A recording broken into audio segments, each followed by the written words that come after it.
So we kind of cut out at we were talking about when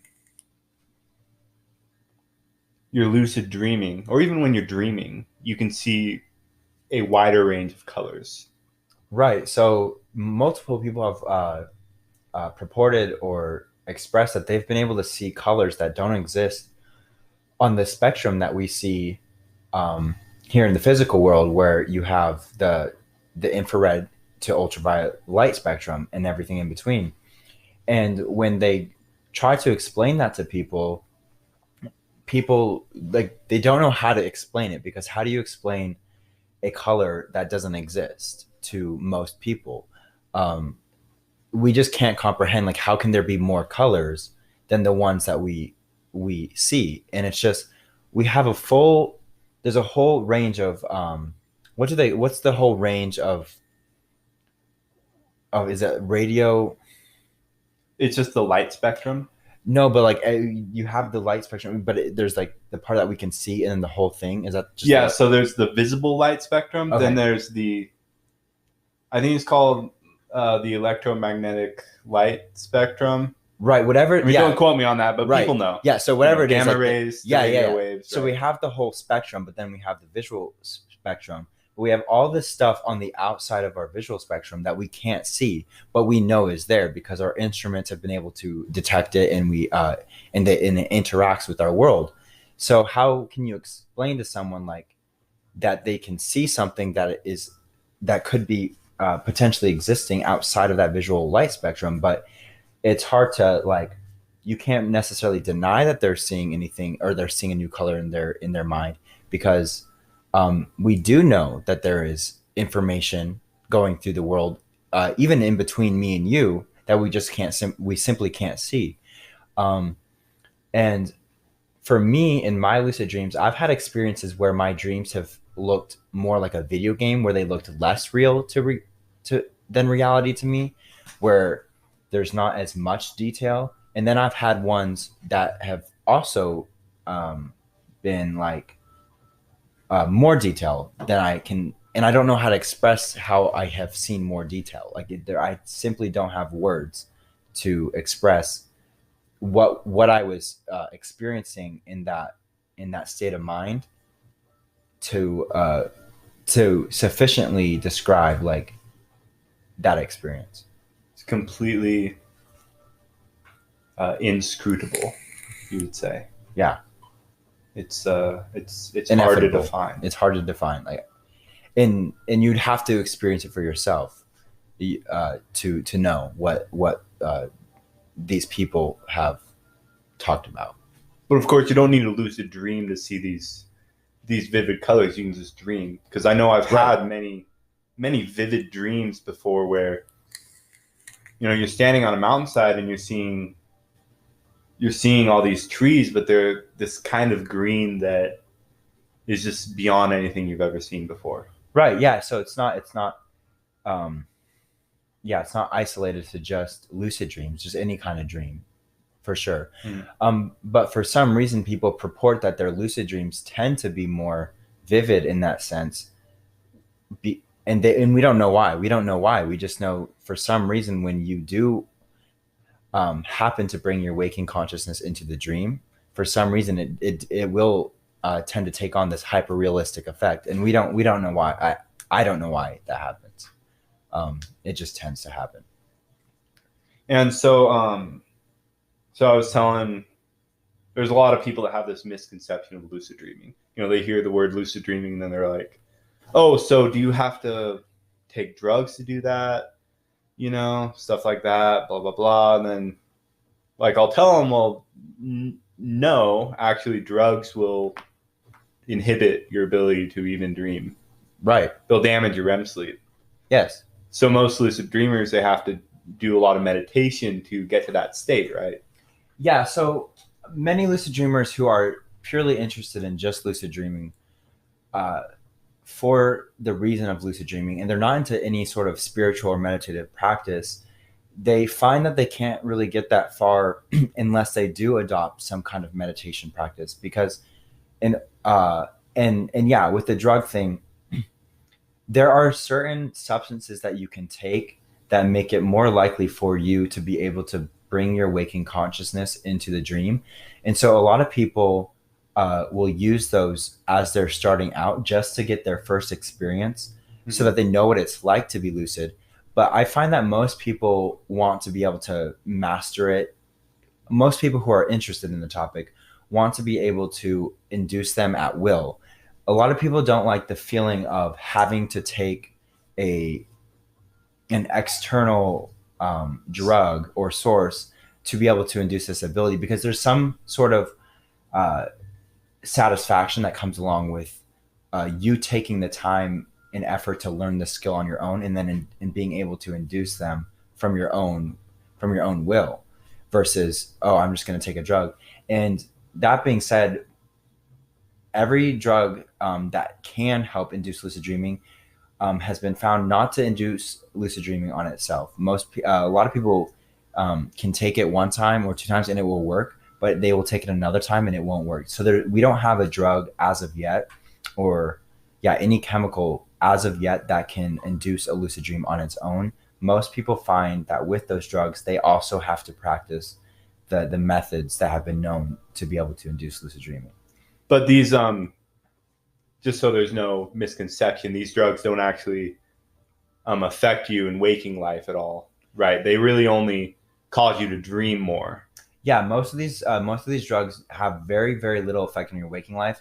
Some people in some instances of high quantities, some people report feeling maybe a little bit lightheaded or just like a little bit calmer, but that's the most that most of these drugs usually affect as far as waking consciousness. And I guess maybe drugs is a bad term. It's more so an herb like the Kalea. What's that called? The Mexican dream herb? Kalea Zikatitichi. I can't even pronounce right, but that's basically it. So a lot of people will smoke it or put it in a tea or do both in order to induce vivid lucid dreams. And a lot of people report that when they do it, even while they're awake, they feel a little bit calmer and that it's a little bit easier to get into a meditative state. But other than that, it doesn't seem to have any sort of effect other than, a lot of people are not reporting feeling a super noticeable high from it like you would with THC or anything like that. On the other hand, there are drugs, like you mentioned how drugs can actually inhibit your ability to lucid dream. Like alcohol. And alcohol, yeah. So so THC and alcohol both reduce your ability to enter the REM or REM state of mind when you sleep. And that's when dreams happen. So if you're not experiencing the REM, then you can't dream. Therefore, you can't lucid dream, and you just simply won't remember your dreams. But a lot of people report that after taking a break from THC, they get very vivid dreams, and it's because their brain has to catch up on the REM sleep that they missed before. And so some people actually use weed or alcohol to induce lucid dreams. So they drink or they smoke a certain amount for a certain amount of days, and then they take a break knowing that they're going to have these vivid dreams, and then they take that time to practice dreaming or lucid dreaming. I know I've drinking alcohol, and then I didn't have any dreams all night, but then in the morning I would go back to sleep, and then I'd have these really vivid dreams. Right.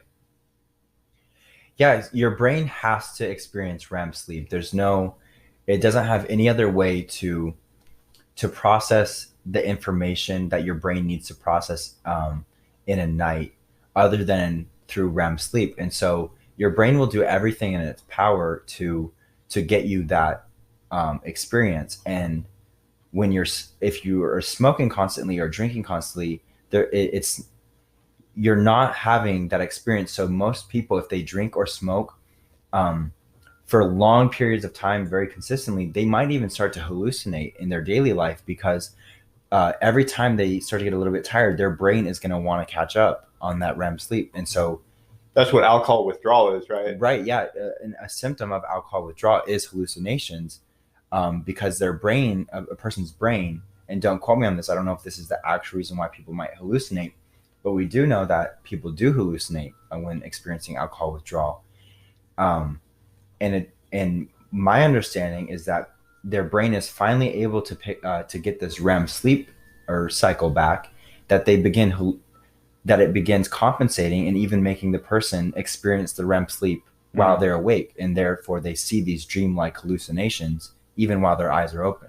I actually listened to this podcast, well, the Joe Rogan podcast, and he had this sleep scientist on it. I forgot his name, but he did mention that that is the reason. Oh, really? Yeah. Okay. Yeah, I didn't.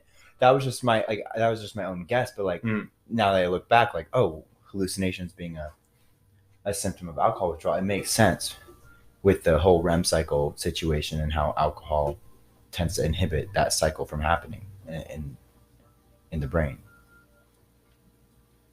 Yeah, and I think so. A big part of dreaming is that it's also I think to me, it's a good way for your mind to kind of stimulate future events, right? Yeah, most definitely. A lot of people in their dreams tend to experience either renditions of future events, and the way that like a psychologist would understand it is that your brain will take what you're worried about or thinking about, and because your state of mind in the dream is such a creative it's a creative state of mind, your brain is trying to figure out what would be like the best probable circumstance, or even the worst. Sometimes you'll have a nightmare of like, bombing the test that you might have tomorrow, and it's just your brain trying to process like these are like the probable things, and it's trying to help you.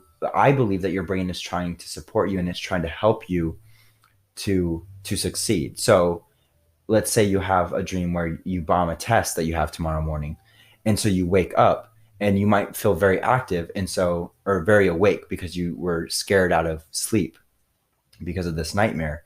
And so you might study for the test, and then you might end up getting a very good grade on the test because of this nightmare. Or you might have a dream where you get an A on the test, and because your brain can't tell the difference between a mental image and reality, you go into the test the next day feeling the confidence to complete it and to do well in it. And so you're not feeling that anxiety that many people feel when taking the test. And so you perform better. And so your brain does have this aspect, especially in dreams, of creatively sifting through all of the probable situations that could happen and trying to find whatever one is going to evoke the best response from you. And then, of course, there's your dreams where you wake up and you're like, I have no idea what the hell just went on. Like, I was talking to people from middle school who I've known 10 years ago, and they're talking to people that I know now, and they're in the same room, and I don't know what this means. And oftentimes, many people don't know their own symbology, and I don't know a lot of my own dream symbology or what it means either. But I just take it for granted that my brain is doing something and trying to merge my experiences together to help me when I'm in my waking life. So how do you lucid dream? So to lucid dream, it's complicated. It's a little bit complicated, but the basic idea is you learn to take your waking consciousness, which most of us are only used to using while we're awake, but you learn how to bring it into the dream state. And there's two basic ideas on how to do this. One of them is where you sort of start to tell yourself that you will remember that you're dreaming while you're dreaming. And over time, your subconscious mind or your dreaming mind will get the hint, and it'll give you a hint while you're dreaming to know that you're dreaming. And then you'll suddenly become aware that you're dreaming. And we call that a dream-induced lucid dream. But the other way to induce lucid dreaming, which is more reliable but also harder for beginners, is a wake-induced lucid dream. And that's where you learn to fall asleep consciously. So you learn to fall asleep while also keeping a portion of your conscious mind awake, and the dream will start to form around you, and you'll start to lose consciousness of yourself laying on the bed, for example, and you'll begin to be conscious of a new dream environment. However, you will know it's a dream because you will have taken your waking state and brought it into the dream state. And so there are many methods to do this, and that's why many people recommend learning meditation, because you have to be able to focus on something to the exclusion of everything else so that your body can fall asleep, but your mind is staying awake and aware. And so a lot of people will focus on their breath as they're falling asleep, or they'll make up a visualization in their mind and try to get themselves engrossed in this visualization while their body is falling asleep.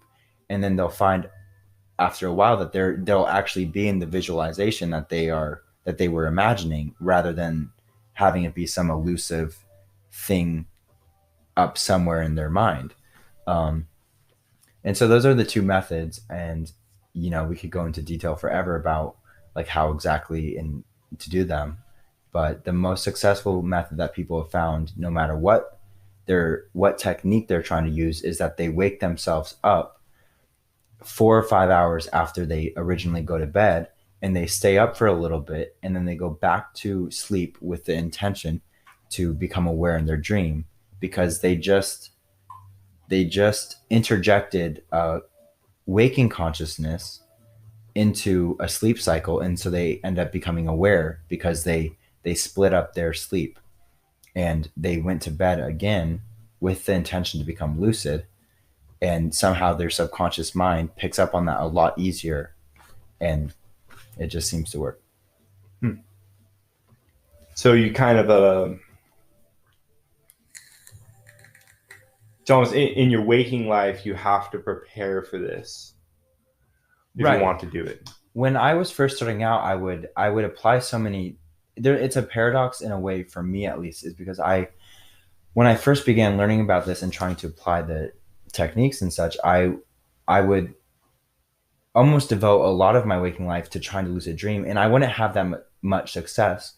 So for me, I learned a way of doing it where it doesn't take away anything from my waking life, and actually it adds to my waking life, because you'll find that the attitudes and practices that you have in waking life that are beneficial to you actually end up benefiting you in your nightlife too. So it's mindfulness, exactly. So I practice mindfulness. I practice what in the dreaming community we call all day awareness, but it's simply just mindfulness. And it's where you just try to bring as much mindfulness into your day as possible. And it's for the intention of, if you get into the practice of doing that while you're awake, your dreaming self will automatically pick up that habit and be like, and it will start to notice like, wait, the things going on here are like a dream. And then you'll wake up in the dream.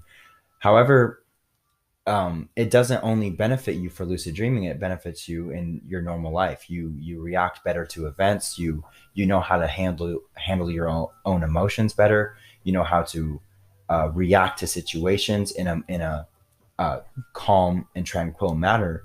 And so I found that the best way to learn to lucid dream is to adopt the practices that benefit your daily life as well, because then you're not feeling like you're spending your whole time awake thinking about when you'll be asleep. Instead, you're fully living your life. Mm-hmm. And then when it's time to go to sleep, you'll be fully living your dream life too, with conscious awareness. Because you always want to be awake, not asleep, right? Yeah.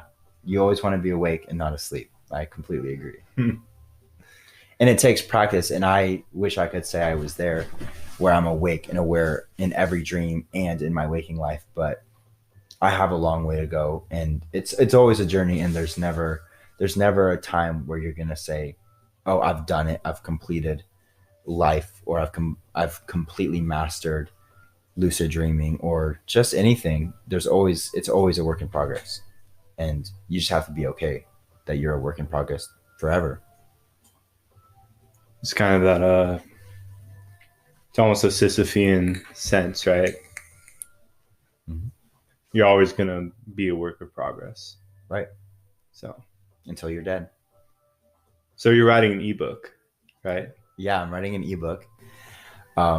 It's about how to lucid dream, and the audience that I'm trying to uh, write this book for is for those who have either never lucid dreamed in their life and are interested about the topic and want to get into it and want to skip all of this other information that I found to be useless in learning how to lucid dream, and also for those who have read the other books about lucid dreaming and they know everything that I might have known on how to get started, but they can't seem to bridge that gap between knowing how to do it and actually having the experience of it. Because the whole point is to have the experience of it. And I'm hoping that my book can offer some insights and methods and stories that help people to bridge that gap. It's almost completed. I'm like 2/3 the way done, but yeah. I think a lot of people can benefit from this ebook just because, well, like you said, this practicing this mindfulness every day really benefits your daily life. Most definitely, I find that practicing mindfulness, completely aside from lucid dreaming, just it helps me react to any event that might come into my life with a sense of like humility and just acceptance. I can readily accept everything that comes, and rather than going into this sort of flight mode, um, and this reactive mode, I find that I can just sort of take the punches and roll with them with anything in life rather than get all worked up about it all the time. And sometimes, and this happens to everyone, even the meditation masters, they get worked up sometimes. But you start to notice as you practice that you start to react less and less and less, and you start to become more at peace with just whatever's going on in your life, whether you're feeling low or you're feeling high. You start to be okay with anything that's going on, and I think it's a good mindset to have. And people also want uh, an escape from their daily lives, right? But to get this escape, a lot of people they drink alcohol or they smoke weed or they play video games for like 8 hours a day Right. or watch TV all the Hmm. time. But you have it at nighttime with your lucid dreaming if you want. Yeah, and that's a good subject to touch upon. Is a lot of people want to escape from something, and there are people that I know who have wanted to explore lucid dreaming for the aspect of wanting to escape from the reality of their suffering in daily life. But I try to tell those people that you can't become lucid in a dream if you're trying to escape your daily life, because if anything you have to be more aware and present with your Mm-hmm. daily life if you're going to be more aware and present in your dreams. So you have to learn how to fully embrace life and to not try to escape it. And we all will we all take we all sometimes need a break from what's going on and we need to step back. I play video games sometimes for way too long, or I will drink more often than I should, just to get some space in between me and the what I perceive to be a problem in my life. But I do have a tendency to come back to the problem after a short while and fully address it so that it's not a problem anymore. Um, and so it's not about, we don't have to be so strict on ourselves and be like, I have to face every problem right now or else I'm just a failure. It's about having that balance of um, having fun and like sometimes completely ignoring your problems, but then at least taking the time to address them eventually versus just trying to fully escape them and pretend that they don't exist, because you're not going to get anywhere from doing that. You have to address them first. You have to address them. And there's nothing wrong with having fun and Mm-hmm. drinking or smoking or playing video games. But if you're using it all the time to escape from all of your problems don't just disappear like that. You have to address them and overcome them, and then they start to have less of an effect on your life, and you can move forward and put your energy and attention onto things that benefit you and benefit others rather than all of these problems that just seem to be piling up as you focus on them more and more and more. So lucid dreaming might help you not escape your problems, but maybe face them better. Yeah, I would agree. I agree completely, actually, because when I first learned to lucid dream and I was just starting out and I wasn't that good, the first things that would show up to me in my lucid dreams were quite horrifying things that I had either seen in movies or just things I had subconscious fears about. And I wasn't able to have my more adventurous, fantastic experiences until I first addressed my fears in these other areas. And I tried to ignore my fears to see if that would work as a solution to make them go away, and it didn't. I had to fully accept my fear in certain areas and face it full on. And once I did that, the fear was liberated, and I was able to turn my attention into other directions. And I think lucid dreaming, learning how to lucid dream, almost teaches you how to live life, because it teaches you that you can't avoid your fears and you can't avoid your failures or anything. But if you address them and make the proper changes in your own mind and life and in actions, you can overcome almost anything. And so I feel like learning how to lucid dream, you do learn how to live a more satisfying life, because you learn how to deal with your fears and you learn how to address them, and you learn how to change the unsatisfactory aspects of your life. So when will this ebook come out? This ebook will probably, at the longest, be finished like 3 months from now. At the very longest. I'm about 2/3 the way done, and I'm just waiting for another burst of inspiration to get a few more sections done so that I can draw it to a conclusion. But it should be out soon, definitely by the beginning of 2021. And that waiting for the inspiration to come, that's almost kind of Taoist in a sense. Right. I like to instead of force myself to write when I know I'm not feeling the writing, I instead wait for this inspiration to come, and then I find that I am able to write, like 3,000 words in an hour, and it's effortless. Like my hands just type the words themselves almost, and it's because I don't force it. I don't force information to come from my brain when it's not ready to be compiled into like book format. And so I just wait, and I find that I'm much more productive when I do that. It's good. So, and then you're trying to do this lucid dream coaching, right?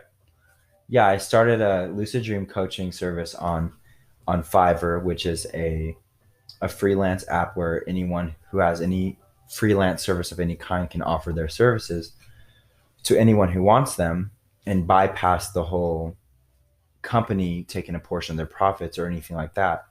And my rates are very low right now, and I'm looking for people who want to participate in my coaching so that they can give me feedback, and so that I know what areas I can improve on, so that I can truly help other people get to this level of experiencing lucid dreams that I am able to now, because it's just such a fantastic perk of my life to be able to do this, and I want as many people to be experiencing this as possible. So I'm hoping that my coaching service will help people who've been struggling to finally be able to see progress. Awesome. Yeah. So if you're interested in wanting to lucid dream and taking part in Kevin's services, you can just go to the email in the description and email him. Right. Simple as that. Yeah. Awesome. So I don't want to take up any more of your time. Yeah. No. So with that being said, that was good. Thank you for having me on. No problem.